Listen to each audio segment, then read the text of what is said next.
Assalamualaikum warahmatullahi wabarakatuh. Selamat pagi dan salam sejahtera buat kita semua. Kita berjumpa kembali di channel YouTube ini, Agroliterasi. Ya, pada kesempatan yang baik ini, kita akan kembali membahas salah satu segmen di dalam peternakan sapi, ya, yaitu yang kita sebut sebagai penggemukan sapi atau pembesaran sapi, yang biasa juga disebut sebagai fattening, ya, dimana untuk kesempatan yang baik ini, ya, jadi kita tidak membahas bagaimana pemeliharaan sapi potong secara menyeluruh, tapi kita membahas salah satu aspek yang merupakan aspek yang sangat vital dalam usaha penggemukan sapi tersebut, ya. Jadi pada kesempatan ini saya akan membahas sebuah konsep yang saya sebut sebagai 3 langkah cerdas menuju swasembada pakan penggemukan sapi. Ya, seperti kita ketahui bahwa pakan merupakan aspek yang paling penting, aspek yang sangat vital dalam usaha penggemukan sapi tersebut.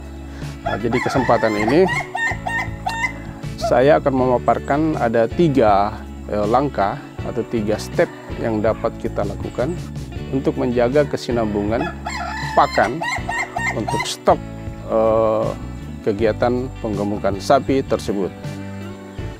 Sahabat pustaka, jadi sebagaimana kita ketahui dalam usaha peternakan sapi secara umum, ya, itu sering sekali pakan menjadi faktor pembatas, ya, sering sekali menjadi faktor pembatas dalam kegiatan peternakan tersebut, di mana dalam kegiatan penggemukan sapi tersebut itu kita dituntut untuk memiliki stok pakan yang cukup. Ya, tentunya ini akan membantu kita di dalam memperlancar operasional usaha penggemukan sapi tersebut. Ya, jadi ada beberapa langkah, ada 3 langkah yang kami tawarkan di sini, ya. Langkah yang pertama yang dapat kita lakukan untuk menuju swasembada pakan yang saya katakan tadi. Yang pertama itu adalah kita menanam pakan hijauan yang jumlahnya sesuai dengan jumlah sapi yang kita miliki.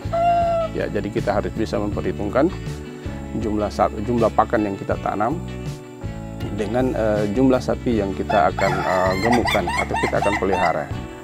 Sahabat literasi, untuk penanaman hijauan sebagai sumber pakan ternak sapi, kita bisa memiliki ada beberapa jenis hijauan yang bisa kita tanam.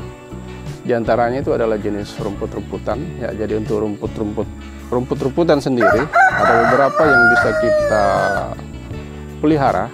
Di antaranya itu adalah rumput gajah, ya, rumput odot, rumput setaria, dan rumput pakcong, ya. Jadi masih ada beberapa jenis rumput lagi yang kita bisa tanam. Itu tentunya disesuaikan dengan ketersediaan bibit yang kita miliki. Ya, terus yang kedua, kita juga bisa menanam pakan hijauan lainnya, ya, non rumput, ya. Contohnya itu adalah leguminosa, ya, biasa juga kita kenal sebagai legum, ya. Di antaranya itu adalah lamtoro, kaliandra, indigofera, dan sebagainya. Jadi dalam menanam pakan hijauan ini tentunya kita membutuhkan lahan, ya. Ya, semakin banyak sapi yang akan kita pelihara, tentunya membutuhkan pakan yang lebih banyak pula, ya. Tentu membutuhkan lahan yang cukup lebih luas atau lebih besar. Jadi untuk langkah yang pertama ini, kita menanam pakan hijauan, bisa dikatakan sebagai langkah yang paling konvensional yang bisa kita lakukan dalam usaha penggemukan sapi ini. Adapun yang kedua, ya, langkah yang kedua yang bisa kita lakukan menuju swasembada pakan penggemukan sapi, ya, itu kita bisa melakukan penanaman atau kita sambil melakukan aktivitas penggemukan sapi, kita juga bisa menanam tanaman pertanian, ya, yang dapat menghasilkan pakan bagi sapi itu sendiri, ya. Pada langkah yang kedua ini kita dituntut untuk memadukan antara 2 kegiatan sekaligus, ya. Jadi kita melakukan aktivitas pertanian dan juga kita melakukan kegiatan usaha penggemukan sapi. Ya, kita bisa memilih beberapa contoh komoditas pertanian. Ada beberapa komoditas pertanian yang dapat kita pilih dalam kegiatan ini pada langkah yang kedua ini. Di antaranya itu adalah jagung, ya. Jadi kita bisa menanam jagung di samping kita menghasilkan jagung sebagai target utama penanaman jagung tersebut, ya.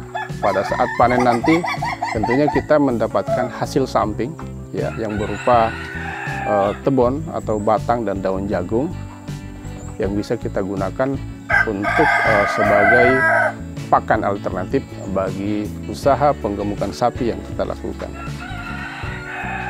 Itu yang kedua.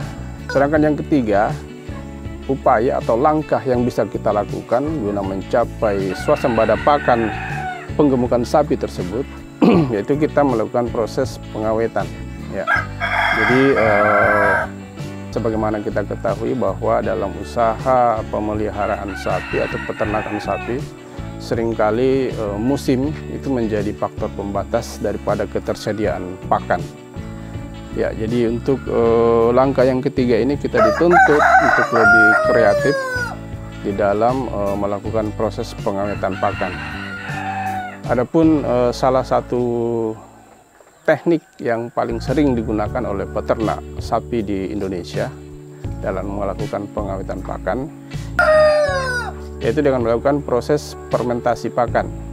Ya, jadi pada musim hujan, ya, pada musim hujan itu pakan itu sangat melimpah, ya.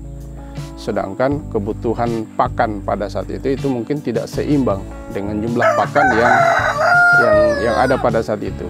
Nah, jadi kita butuh satu proses yang disebut sebagai proses pengawetan. Ya, jadi kita bisa melakukan proses fermentasi, ya, untuk memperpanjang masa simpan daripada pakan tersebut. Ya, jadi pada musim hujan pada saat pakan melimpah, kita bisa melakukan fermentasi, kita bisa awetkan, dan kita bisa simpan berbulan-bulan, dan kita gunakan pada saat musim kemarau misalnya, ya, pada saat pakan hijauan sulit, itu bisa seperti itu. Ya, terus yang kedua, untuk kegiatan pengawetan pakan ini sendiri dengan menggunakan proses fermentasi, ya, itu kita dituntut untuk lebih kreatif, ya. Kita bisa memanfaatkan limbah-limbah pertanian, ya. Contohnya yang saya sebutkan pada langkah yang kedua tadi, ya, bisa kita lakukan proses fermentasi, ya. Jadi limbah-limbah pertanian yang pada dasarnya merupakan sesuatu yang tidak berguna lagi, itu kita bisa manfaatkan, kita olah menjadi pakan untuk usaha penggemukan sapi yang berkualitas. Sebagai contoh yang saya katakan tadi, ya, kita bisa memanfaatkan limbah pertanian, bisa kita fermentasi, ya, bisa kita fermentasi dan kita kombinasikan dengan pakan hijauan yang tersedia di sekitar kita. Ya, sebagai contoh itu adalah kita bisa melakukan proses fermentasi rumput gajah yang dikombinasikan dengan limbah pertanian, ya. Nah, contohnya untuk daun jagung atau tebon jagung bisa kita gunakan, bahkan kulit jagung yang sudah kering pun bisa kita kombinasikan dengan pakan hijauan tersebut. Ya, satu kelebihannya tentu kita bisa menyimpan pakan dalam jangka waktu yang lama, dan yang kedua kita bisa meningkatkan nilai gizi daripada pakan yang telah kita fermentasi. Kemudian yang selanjutnya, ya, kita bisa menggunakan limbah pertanian yang lain.